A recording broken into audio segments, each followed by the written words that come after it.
Okay, so we're going to talk a little bit about flow today. So, just kind of getting a sense of the fact that there should be a natural flow or rhythm throughout your body. Um, so, in other videos, we talked about like through the myofascial system, kind of the sense of like flowing up through the chest, around, down through, and then crisscrossing back over and down. This is a general means of like postural support system. It doesn't always flow in that direction. It's just that's how we generally hold ourselves up and prevent collapse. Sometimes we allow ourselves to go into collapse. It's like an eccentric control thing.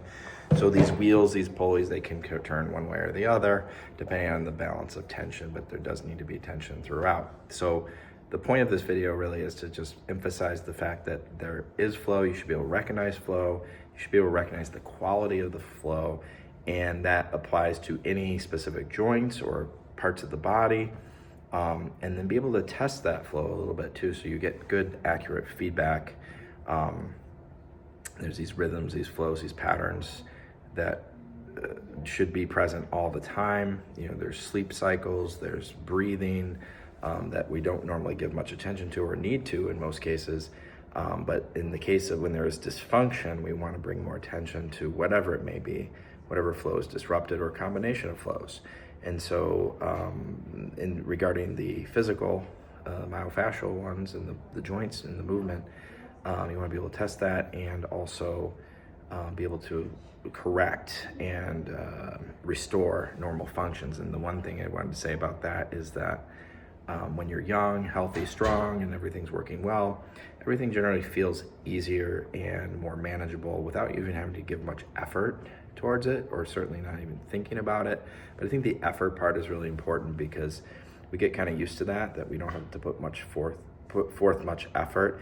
And then also, the idea that pain is very evident, very obvious. It's the squeaking wheel, gets our attention, but doesn't necessarily mean that we know what to do with it. And so sometimes we get hung up there, that we get focused on the pain, and that becomes part of like a pattern or a flow or cycle. Not really a flow so much, but disruptor of the flow.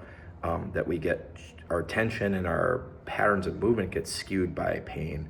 And so not that we're trying to ignore pain, but really trying to pay more attention to things that aren't so obvious, like where the flow is disrupted, be able to feel that, identify that, and then correct that to help steer yourself away from pain patterns and away from disruptions, to get things to feel better, to feel more natural and easier, and to really ultimately get to a point where you don't have to think so much about it.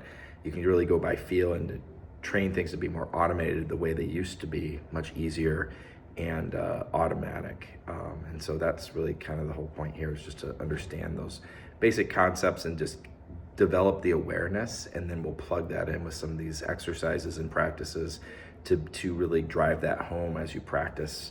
But I just want to get the basic concept down and start getting your kind of be more aware and thinking about those things.